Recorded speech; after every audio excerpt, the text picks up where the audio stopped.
All right, great stuff. Welcome to another Marketing Roundtable, and we are rocking and rolling this morning. So we're going to do a whistle-stop tour of Facebook groups, why you should use them, how you should use them, and how do you get leads for them. Remember, I come from a lead generation background. I love the thing that gets your phone ringing and inbox pinging with hot new inquiries. And that, my friends, is what we're going to be talking about today when it comes to Facebook groups. So let's just share the old presentation slides with you and just kind of give you a feel of the agenda. Right.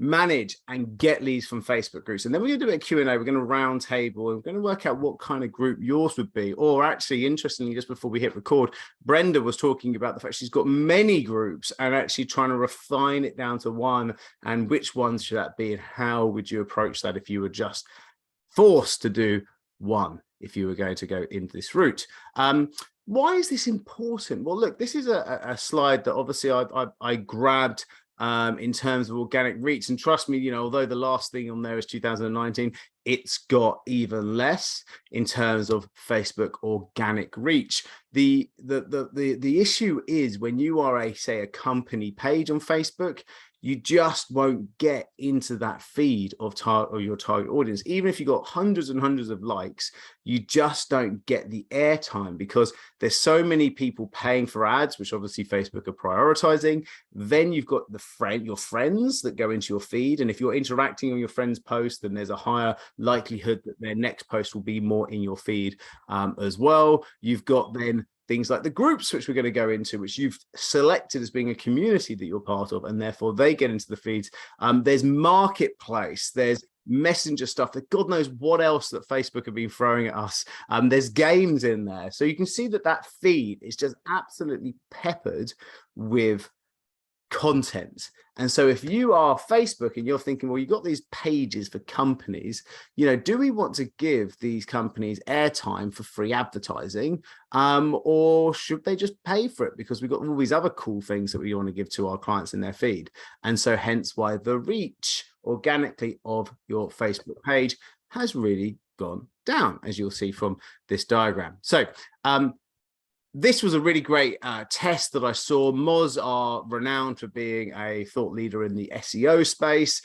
Anybody that knows anything about online marketing, Alex Smith or Matthew Williams here will back up the fact that SEO Moz, or just Moz as they call themselves now, are serious thought leaders in this space. Now, they did a lovely test here around actually tracking using special links to be able to see how much traffic their website was getting from posts that they did out on Facebook. And what they did, they very cleverly created a new group, a new page, got them to a similar amount of likes and members, 660. And then from there, they put together a piece of content, exactly the same piece of content, and shared it on those two platforms. And you can see the results here, 122 visits to their website from that 600 odd members from the group, right? So that's, I have to say, that's not bad, right?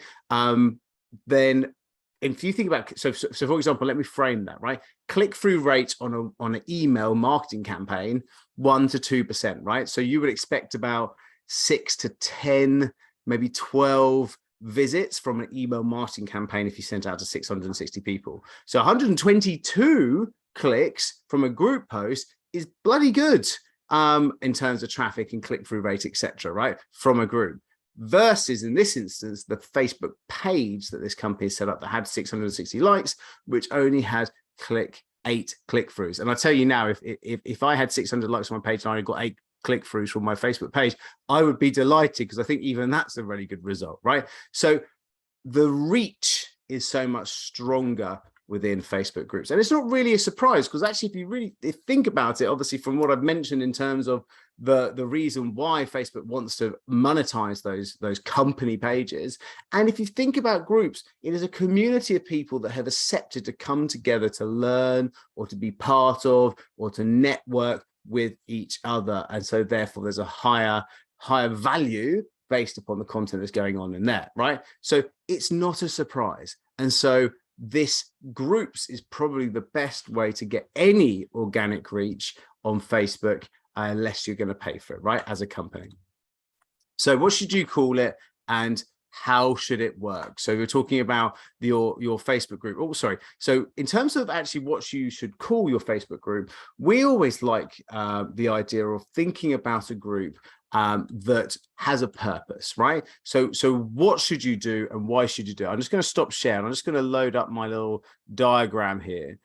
Because if we, well, hang on, I've got to share this. I just realized that my Microsoft Whiteboard might take a minute to load. So when we start to think about this, I'll start to do it without doing the diagram, and then I'll go into it.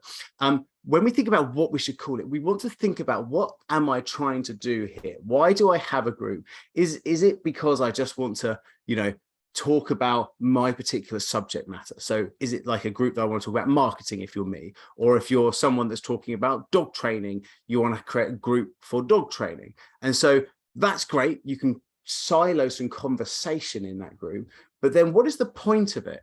What are you going to get people to actually do? How are you going to get them to take action? How are you going to generate those leads from it? Well, we always talk about having this sort of purpose within your week, having some sort of weekly moment. And so whenever we talk about clients, lead generation, acquisition, and talk about some sort of way of finding new people, transitioning them into a sales appointment, you really want to think about putting together a moment in your week that you get people to come along to. Now, your group can really facilitate that. So my board has loaded up now, so I can do a new share and just jump onto the Blackboard. So, hello, here we go. There we go. Fantastic. Okay, good stuff. Right. So when we actually, oh, my pen's gone astray now. That's the only thing that I do know. Got it. Right. Okay. Prior preparation and planning, PPP. Right. So when we actually think about all these lovely people on Facebook, here they are. Oh, we've got a lovely fancy pen today, right? So this is your target audience. And so birds of a feather fly together, right? So we want to cluster that target audience. If you know who you're going to actually target, say, dog walkers, if you're going to be telling dog walking classes, or if you are Brenda and she has a publishing house, then it's going to be business authors that she wants to go and target. So they will identify as that. There's lots of different ways that you can start to think out who that target audience is. So they're all sitting there on Facebook, and you need to try and take them to somewhere that you own. So this is kind of find them. So you find them. So there they are. And now we need to move them to something that we own. So this is somewhere that you can dictate the conversation. So Facebook, as we say, they're getting hit with lots and lots and lots and lots and lots of stuff.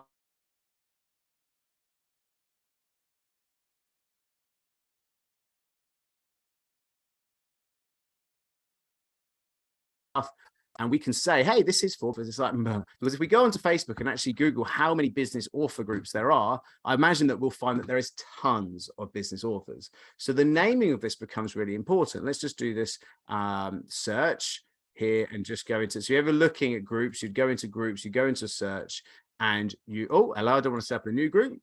Come on, let's go back to that. Sorry, go into here, go into groups.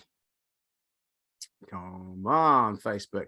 Go to groups, here we go, and then at the top you got search. So if we just go authors, right, there you go, then search for this in terms of all groups, right, and we will find very quickly that there is going to be lots of this: authors supporting authors, readers and authors, online coach consultants, authors or want to be, for speakers, authors, coaches, writers helping, writers group. Look, 7,000 members, 145,000 members, 56,000 members, 30,000 members. There is a ton. This is exciting if you're Brenda, right? And you should be doing the same search for this. It's exciting because there's tons of people that identify as being authors and have clubbed together in groups. But we now need to stand up against these places. And so how do we do that?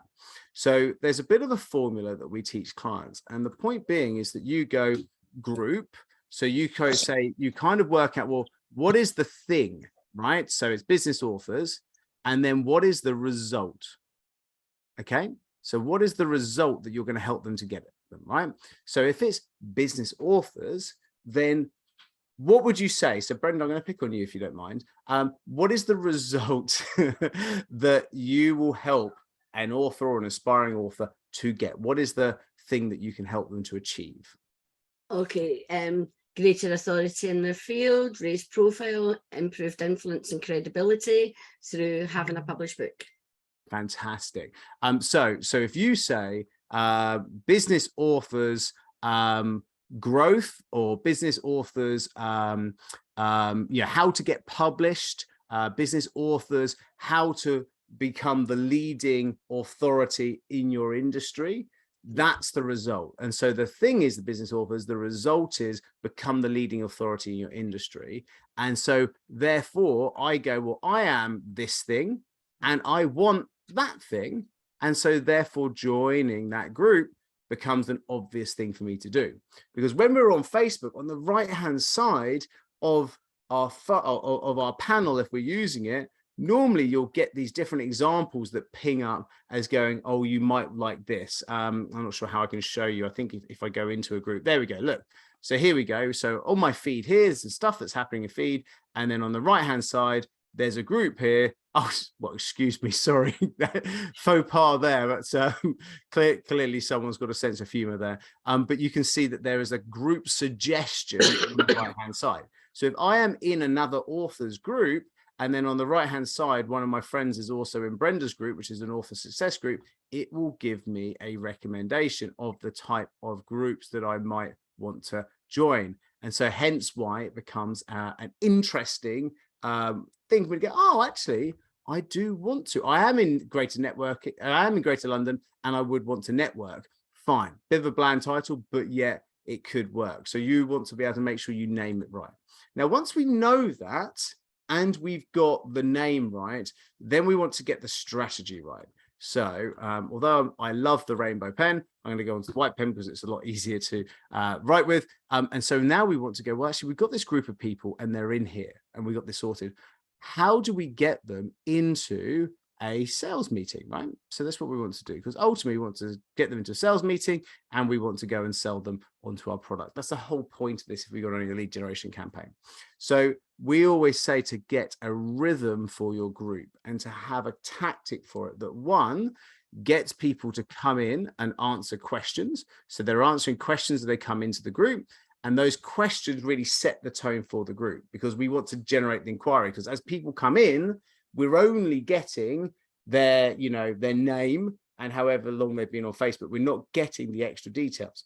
So you can ask questions, and Facebook groups allow you to do that, which is wonderful, because that question can be, hey, are you an author? Yes or no. So it means that you can actually now vet anybody coming in and stop anybody coming in. The second question is, would you like a free copy of our, how to scale your book to 1,000 copies, or to sell it, how to sell your first 1,000 copies ebook, right? So you got an ebook on how to sell your first 1,000 copy. Would you like it? Okay, great. Give us your email address, right? At email, right? Okay, so give us your email address. Great. So what does that mean? We've now got their name and email address as before they even are allowed into the group. And then you can say, you can get what we call a temperature check. Would you like us to send you more information on our scaling your offering business, whatever it is, right? Yes or no. Okay. And so that's not means that we're going to not accept them if they say no to that. It just means, is this a sooner thing or a later thing in terms of you being able to actually get them into a sales meeting? So how does this break down? When they answer this question, if they say yes to this, great. We push them straight into a sales meeting. Hey, great. We just got our first prospect and our first sales meeting, right? If they've asked for the book, great. Now we put them into a lead funnel because we've now got a lead, okay? So we've taken someone from Facebook into our email box, and now our email allows us to then prospect that person. And you can use something called Zapier, which is something clever. Basically, it links up Facebook with your email software, and that email software could be MailChimp, MailerLite, ActiveCampaign, God knows what else, right? And you link up Facebook through Zapier, so you zap that inquiry into your email list, and you can then send them a series of emails. And so those series of emails could be, hey, here's the ebook. Great. Here it is. Next one is just confirming you got it. And so we always do a just confirm you got it. And here's another link. So we do like a link to a training video or something like that. And then the next one, after you've given them value, you go, would you like to have a sales meeting? Because although they might have said no here to start off with, we've just warmed them up a couple of times. So now hopefully they're saying yes. And so now we get another percentage. So if we're getting 100 people in here, we might get sort of, maybe 60 people that actually go into the email list and 10 people that might go and say yes to sales meetings. So it's great. We've got 10 sales meetings. But then of those 60 people, we might then get another 10 that say yes to sales meeting. So our return on investment per 100 people is 20 sales meetings per 100, right? Now, Brenda, how many sales meetings do you need to convert into a paying client? I haven't got, I'm looking at my patterns, and this is an issue because sometimes it's really high and then other times it's a bit I want it more wave, like a small wave, but it's a wee bit peak and trophy. So some months, like in April, I got 3 clients out of something like 10 meetings. Great. That was very, very high. And then the next month, nothing. Okay, but how many meetings the next month? Again, it's a small amount, so I have to grow that, and hence would you say probably another 10? Would you say another 10? Yeah, maybe. Yeah, so, not even that. Sometimes not even that. That's the thing, because I haven't got this kind of process in place. It's all over the place, and that's not good enough. But that's okay. Let's play that. So even if it was 10 this month and you got 3, 10 last month and you got none, that's gonna, let's say that's 3 out of 20. Right? Yeah. Which is okay. I mean, you can get better because you're probably trying to sell too many things, and it's basically trying to make sure you sell the one thing to the one type of person that comes to those sales meetings. But that's a whole different conversation that I'm sure we can have at one point. But the 20 to 3 close ratio means, gang, that if Brenda is able to achieve 200 people, oh crikey, I don't know what's going on there. God's sakes, right. So Microsoft, I should really just convert to Apple, I think. So for 100 people that come into your Facebook group, you should be able to develop 20 sales meetings, just using the example I showed you. I'm just doing that. And if Brenda has 20 sales meetings, she gets 3 sales. And so I'm just going to give an average order size. So let's just say your average order size is 5K. I'm not going to ask you what it is because I'm just going to give an average, but I'm just going to go for 5K, right? So if you're selling a 5K solution to those people, then your 3 grand means that for every 100 people you get in, you're going to get 15K of business. Yeah.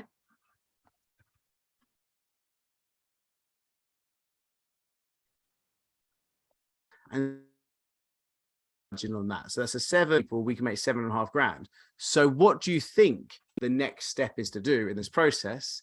Well, bloody fill the funnel as fast as you can, using all types of sorry, my internet said it was unstable, so I'm just going to repeat that. So fill the funnel as fast as you can, using everything you can think of to be able to get group members who are authors and the right type of authors. So there is different tactics for doing that, and I'm just going to vibe on a few of these ideas now. So one is, we saw so many groups that have other audience in, so we do what we call a Trojan horse tactic. So you go into other groups and you drop your Trojan horse, which is essentially saying a question that says, how many people want to be a published author in 2022 this year, right? And so you drop that question as a poll. Yes, no. Do you want to be published an author in 2022? Yes or no, right? So you might go get a ton of people going, yes, yes, yes, yes, yes, yes, yes, yes, yes, yes, yes, yes, yes. Now that is not a type of post that you will get banned from someone else's group, because it is fostering conversation, it's interesting, it's relevant to their market, but you ain't selling anything. That's important. And if you're not selling anything, awesome. So then all these people go, hey, yes, to all of that. And you go, great. So now you have, say you've got 30 odd people that said yes or no, doesn't matter. You can then DM, you can what we call clam, which is comment. So they've commented and they've comment. You then like their post, you then add them as a friend, and then you message them. And you can message them to say, hey, I've got this cool group if you're looking to be able to publish, and we've got a fantastic set of people that are all talking about publishing this year. I think you'd love it. you should join, right? So the question was the Trojan horse. It's like a bees to a honeypot. Everybody's swarmed in it because you got the question right, really specific. You've created a load of engagement, then you've siphoned as many people as possible. Say 30 people talked and actually only 10 people went across into the group. That's great because that is another 10 people into it. And of course, we just showed you so many different groups where you could do exactly the same type of post or different variations of it. And now we've got an organic strategy for filling that group. Nice, right? So that's going to help our percentages, right? So Brenda's rocking and rolling at this point. But the other bit is that if anybody saw the Facebook lead ads, and if anybody is interested, in fact, actually, can I ask you all a favor at this stage? We are posting these recordings on our Facebook, on our YouTube group, and Fago, who's helping me out, he's awesome what he does. He's always looking after us and putting these lovely YouTube videos up onto YouTube, and we're growing it, and we're trying to grow our subscribers. Now on this Facebook group, oh come on, don't make me sign in. I need to hang on this Facebook group, our Facebook group. I want to put the link in so you guys can subscribe, and I want to show you where you can look at Facebook ads because I'm about to give you hopefully it's not going to want a code. What I tell you about pride, preparation and planning, we're getting there. So I want to show you where you can get a link to a training about Facebook ads. Okay, perfect. We're here, right? So our channel's here. So if you could subscribe to our channel, I don't, oh, hello. That's me hanging out with Jack D, of course, as you do. You go on to here, and this is in the chat. So if you could subscribe to our channel, that would do me a massive favor because I'd love you all if you did that. But the benefit of doing so is that on these videos here, there's this piece here which talks about mastering Facebook ads. And this is a training about how, and I'm going to share this training as well in the chat for you guys. Fago, can we loop this round to everybody as well as a link after this session? But it's in the chat. If you click on that and watch it later, that will allow you to see a Facebook ads training. And I'm going to show you what that means is that when you're doing Facebook ads using the lead ad thing that we train you on here, you can then say, so we talked about Brenda's ebook, and you could run an ad that's a lead ad for that ebook, right? And that lead ad will have a form on it where people can submit their name, address, and email on that form, right? For the Facebook ad. So great, we've got a lead, happy days, and we're going to try and pursue that lead anyway with a further set of emails and then invite them to a sales meeting, etc. Great. So that's what's going to teach you that. But the stage 2 on this ad does something also quite cool, which is, hey, now you've got your ebook, come join our group. And so the byproduct of running these Facebook ads, like I showed on that video, means that you also get group members. So you get an opportunity to get them into sales meeting here, but the group also has an opportunity to get them to sales meeting as well. And so the two pieces work like a pincer attack to get people into that sales meeting. So that's another great way of doing lead generation that also uses your group as the byproduct of that lead generation to keep on motivating and warming them up, etc. Does that make sense? Watch that video, it's seriously good. So let's just jump back into the presentation and just think about this. So that's kind of what you should call it and how it should work. Now, there's a couple of other things that you could do to help to grow this group. One is send this out to as many people as possible and as many channels as possible. This is an example of a client that we work with, one of the $1 million sprinters. He has a retail consultancy business. He helps retailers to be able to grow their business to get 2 or 3 more outlets, right? So he goes to multiple outlets. So this is the type of thing that he'll send to people. Hello, fellow retailer. I just wanted to invite you to our new boutique Facebook group I've set up to help retail accelerate, to help retailers accelerate out of lockdown. I'm sure he sorted out the typo into Christmas and beyond. Every week we'll be promoted. We'll be going, hosting a I'm sure he sorts out the typos, a complimentary group Zoom call to tackle problems, ask questions and share successes. And then he gives examples of the type of things that they're going to be talking about in the group, right? And they put a link to the group. He emailed that out to as many people as possible. He DM'd people on LinkedIn that. He then siphoned a lot of audience into a group. So that really helped to get the first wave of people into his group. So it's kind of a tactic like that. Feel free to take a screenshot of that if you want to, gang. And sort out the templates. If you can take a screenshot, do it now. Okay, good stuff. Okay, good. And just use that. The other thing is to remember is that when you've got people into the group, then you can actually start to DM those people within your actual group, because you'll be putting out content. You might put recordings out of content. You might share some other stuff. You might ask questions in the group. And so make sure that you're also not trying to sell to your own group, but again, you're just asking questions, sparking conversations in the DM, thanking them for joining the group, and then ultimately guiding them towards a call if they feel that they want to learn more from you.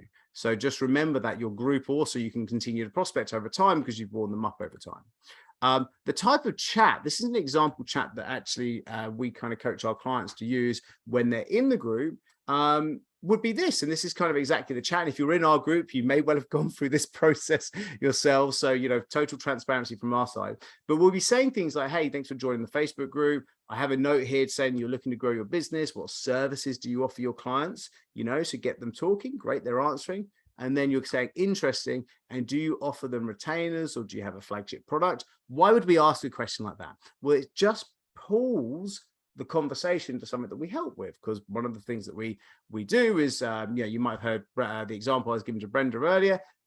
Consolidate your offering into a flagship product, sell the solution, don't give them a portfolio of solutions. And so that's one of our pieces of consultancy we can help with. So as we're prospecting people, we'll ask them that, which gives us the opportunity to add value and show them that we can maybe help in that way. And therefore, once we then ask the next question, where they want to be in 12 months from now, and they say they want to grow, it allows us to go onto this bit, which is say, awesome, we'd love to have a quick 10 minutes chat so I can learn more about how we can help you achieve those goals. Would you be interested? And bam, you can see how that small, easy conversation is able to generate a sales conversation. And that template is what you can ultimately delegate to someone when you start to grow your group, to actually do those conversations for you and to be able to book sales conversations for you. It's kind of the appointment setter role that we talk about, the prospector role. And so that becomes a really interesting way of approaching it. Now, you see at the end here that once we've got it booked, we continue to add those value elements, because we want to keep people consuming our content, because that will help to warm them up further before the meeting. And so therefore you give them a link to a good video that suits them for further growth tips, right? So works really well. So quick tip, we copy that conversation into a note on our phones. And so where we can hunt, and the word hunt, I don't mean to say it in any kind of bad way, but basically you're hunting for sales.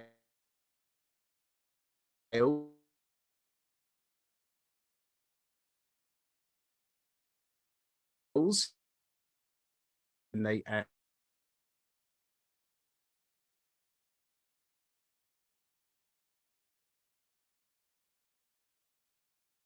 try this stuff, get it working, nail it, automate it, and then delegate it. We have this TNAD methodology. So once you've got a group going, you can actually automate a lot of the stuff, like new members coming into the group, getting them into those pipelines, getting those email funnels following up, and ultimately you can then delegate this to someone else to be able to do for you. So really, really exciting. And I hope that what I've shared today is going to spark some conversation around this, and also to be able to kind of get a feel for what your group would be. But before I do that, I just want to just say, if you are kind of got questions around your group and actually how that could work, and what that group should be, then I do want to run that through. I'm doing a special session today at 12:30, and also one next week on strategy for people's businesses. And we work with clients on that. We've got a few clients here, I'll just show you this,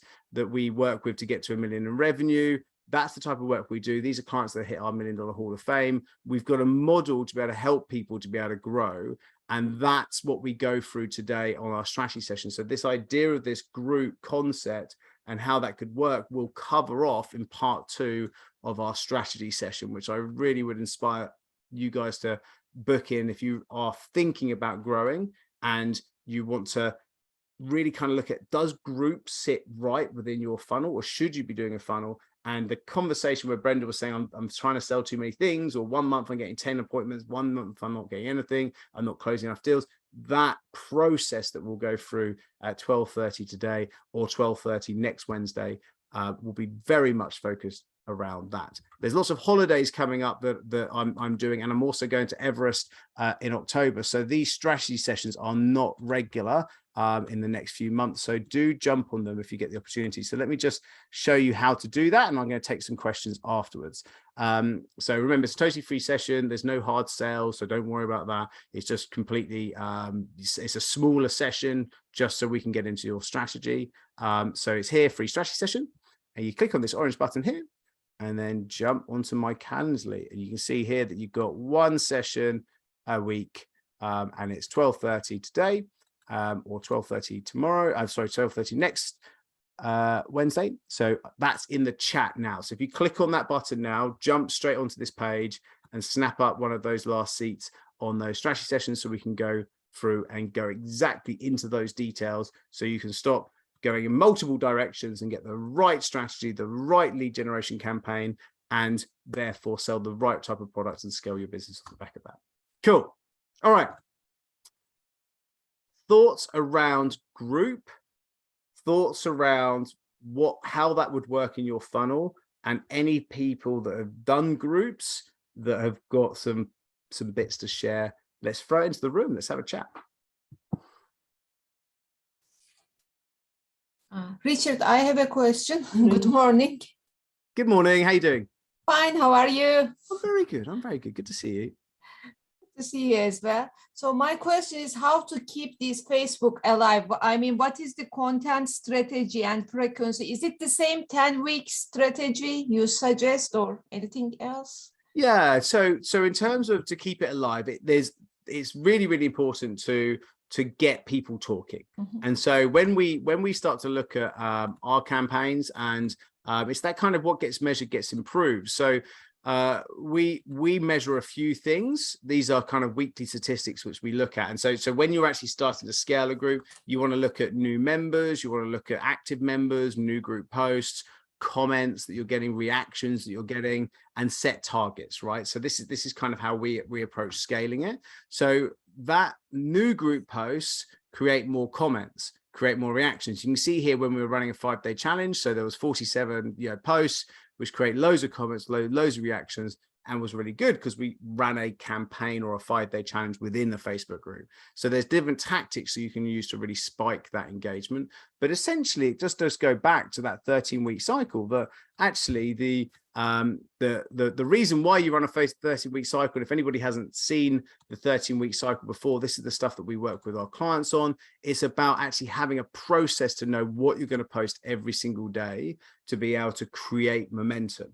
And so we have this 30-week cycle that has got a different theme for each week and has a different type of post every single day. And so those posts can be posted within your Facebook group because they are relevant to your target audience. So say on Friday, you might be sharing a win or a piece of thought leadership and talking about what's happening next week. On Monday, you might do the engagement creator. That's the question, the poll. On Wednesday, you might actually do a weekly moment. Could be an event like this, or could be a podcast that you're launching. Could be a big long form article that you want to send out. Whatever it is, having a system and a rhythm for your week will educate what you do. And of course, then if people, once you build out this rhythm, then it's a repeatable process that people can go and do for you. So you can see if we click on one of these cards, we've got the email that we would send out to invite people in, the reminder email to send out people, the posts, the social media posts, the links to the actual PowerPoint presentation that we would use for that week. So these are little micro projects that we get our clients to build out within this rhythm, and we give this to them as a template to be able to use. So that's how you know how to go and engage a group and to keep a group engaged and to keep on getting the content out to people. And so your 13-week rhythm. And why 13? A lot of people say, well, why 13? Well, it's 52 weeks divided by 4 equals 13. So really, really works. Brenda says, love systems, having been in education for 20 years. Yeah, systems set you free because ultimately, and we cover the 13-week cycle quite a bit, and I'll be going into it far more detail on the strategy session at 12:30 today. But ultimately, my week, I just get to turn up to do this lovely event. I get to turn up to do my strategy session. That's my 2 sessions in a week that I do for marketing today, sales later. That's it. The rest of the time, the whole thing's being managed for me and just rolls out. And so that's where you really start to win. That's time. And you can be your best in the place that you make the most amount of impact in a short amount of time. That's just good business managing. So really, really like it. Michael's got a question in there. Michael, do you want to ask that question? Yeah, thanks, Richard. So I've done challenges before and I've run ads to challenges, right? So I'm a fitness coach, online health coach. Would you keep using the same group or would you make new? Because I see some coaches will use different groups each time and then try and get them into the other group. That's awesome. And Michael, I really timely question, because we did that exact, we covered that exact question in this session here. So experts guys on how to run a 5-day challenge. That was literally last week's. And oh, sorry, let me turn. So here's a link to this YouTube channel. So do subscribe, gang. You got the example here. Now what we say in there, just to kind of help to bypass, feel free to watch that. But just to kind of bypass a bit of that learning, we say that the best way to really do a challenge is to do a pop-up group. And so if you can pop up a group and get people into that group, get them really, really excited, get an amazing challenge, give them lots of quick wins, and then take the group down at the end, you create a huge amount of value for the clients, but then you're removing that value and that support, which then creates the requirement for them to want to go and buy your program or to buy your coaching, because they've lost that amazing thing that you've created. And so therefore, that's the best, the purest way of doing it. Now, if you've got a group like we have, which is a larger group, we do pop-up groups and challenges, but every now and again, we'll do like micro challenges within our big group or little, engagement creator type things within our Facebook group. Now that actually, or actually, I tell you a really good one is just to do a post where you say to people, hey, let's network in this group. Why don't we have a week where we do a speed networking? We have a post where we go and introduce ourselves, and you get everybody to kind of network with each other. That's a great way to spike the engagement within a group. So therefore, next week, where you might do a bit more of a come along to my weekly moment type post, you'll get more reach because there's more engagement in your group. So you've got to always think about that. That's why we track how our engagement and reach in our group is going. And so when it starts to tailor off, we know we need to create a moment that re-engages everybody. Being in your group last week or yesterday, or I've liked something in your group, then I'm far more likely to see your next post than if I haven't. And so that's why we do that. Does that make sense, Michael? Yeah, perfect. I got one more random one off the back of that as well, if you don't mind. Tagging everybody in post. Do you recommend that or no?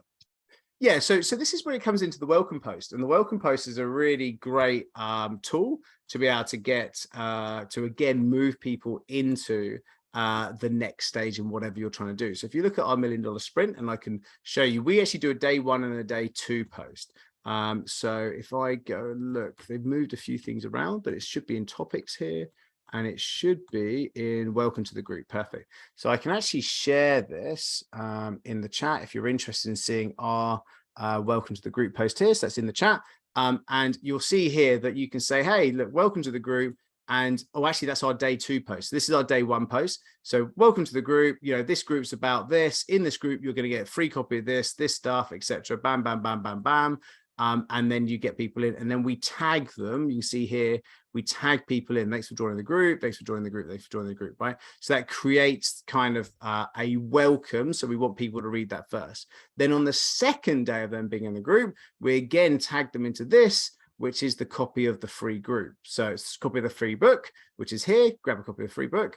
But then we also say, if you wanted to, you can watch this extra bit of training. And of course, they download the free book, and then they jump into this expert training. And of course, then at the end of the expert training, you've got a copy of, hey, do you want a jump into a free strategy session? Fill in the form below. And if it's right for you, we'll invite you into it. So you're warming up and then always leaving the door open for them to move into a sales conversation with you. So that, I mean, this is basically what we call a bit of a, you know, a VSL, virtual sales letter. I mean, it's not purist, you know, sales letter. It's just basically a bit of value with a call to action at the end, which is apply for a free strategy session. You know, simple as that. So that has a whole tactic: day 1 post, day 2 post, tagging people in, moving people through this. You know, to give Brenda's diagram, you know, the opportunity is that's how you can have, you know, for every 100, you know, 10 strategy sessions, because you've got all these ducks in a row. You've got all these assets out there really working in there, and there's logic and there's a reason for it. Cool. It's the sort of stuff, and just because we're 1:45 now, I'm going to stick around for 5 minutes just to take further questions. Really enjoy taking these questions, but please, here's the link to the strategy session. If any of this is making sense and you just want to have a further deep dive into your business, jump onto there now. My phone has been pinging, so that tells me that some people have jumped into that strategy session. So looking forward to seeing you guys. If you haven't done yet, jump into there. Do grab it before you know, they start becoming very few and far between, as I'm sunning myself on a sun lounger or I'm walking up a very big hill. So back into the room. Further questions, gang. Catherine says she's booked. Perfect. Good to see you. Chris, yes, go for it.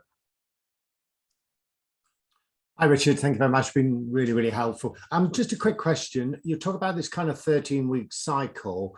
Am I supposed to be thinking, well, I need longevity in the group? Should I be, you know, should it be changing, or just bang the 13-week schedule out and then kind of move away from that and crack on with it again? Or am I looking for longevity? I just trying to, you know, are you expecting a group to hang around, or are we just going to do this for 13 weeks and then we're off? And No, then back again? So the point of the 13-week cycle is it's not just about the group, right? So the group is there because it's your group of you know, I mean, who are you targeting, Chris? Event managers. So you got a group of event managers success group, whatever it is, right? And so they're sitting in there. Now you're running events, podcasts, whatever it is, content into that group. Now you come up with 13 ideas for that, 13 themes, and your weeks are themed around that. Now I can't remember what I did at the weekend, let alone 14 weeks ago. So I loop that back around again, and you just go around. And the point being is the 100 people that we were showing Brenda when they joined that group, that 100 people that joined, if in 14 weeks time they still haven't booked a sales meeting, they ain't going to book a sales meeting.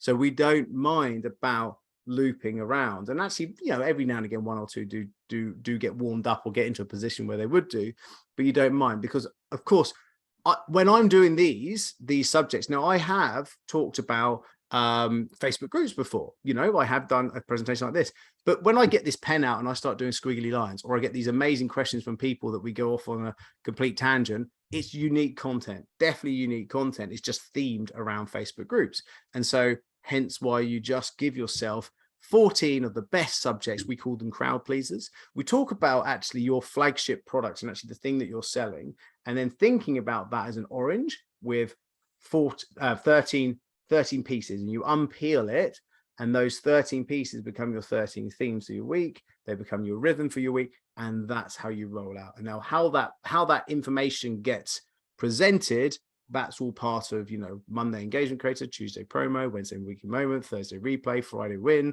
Saturday lifestyle, Sunday lifestyle, rinse and repeat, right? And so there's a whole theming around those days. But that's amazing, right? Because if you're going to run the 13-week cycle 4 times a year, 52 weeks divided by 4 is 13. If you're going to run that 4 times a year, now you know what you can do every single day, every single week for an entire year. And to be quite honest, you'll run it for 2 to 3 years, because it's new people coming into your world. As long as the lead generation is strong, new people come into the world, and it's those people that you're going to prospect through those 13 weeks. They'll join your program. And by the time you loop back around again, you've got a whole new set of people that you're prospecting. Cool. Thank you. Makes sense. No Thank you. No, it makes sense. Do you know why? Do you know why this is so important? It's because business is boring. Now I know that sounds silly. When you start off in business, it's exciting. There's new stuff. It's there. When you scale a business, why are accountants running the biggest companies in the world? Is because it's actually becomes really predictable and boring and rhythmic, and the whole point of it is to have a machine that churns out sales, churns out growth, churns out leads, and scales. And so you have to be able to deploy a sales and marketing machine into your business that's rinse and repeat. So you can just tweak the levers to get, I want to get 30 people along to my weekly moment, not 25 or whatever it is. And so you tweak those levers based upon the data that you've got from the last cycle to be able to improve this cycles, and then rinse and repeat, rinse and repeat, rinse and repeat, and off you go. So that's why businesses that scale are able to scale and able to bring a team involved, because it's very predictable and very easy to delegate, as opposed to being the founder that's like jazz hands, yeah, we can do this, I can do that, great, but you ultimately are just you're the only living beating heart in the business, and when you run out of energy, the business runs out of energy. And that my friend is where failure comes in. The most important thing is to think that you could go on holiday and the business would still grow without you, and that's the trick of having a machine in the business. Cool. Thank you. No worries. Good to see you, Chris.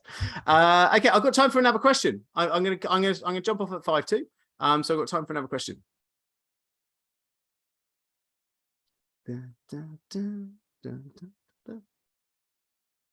Any further thoughts, or just add to the conversation? People's got it.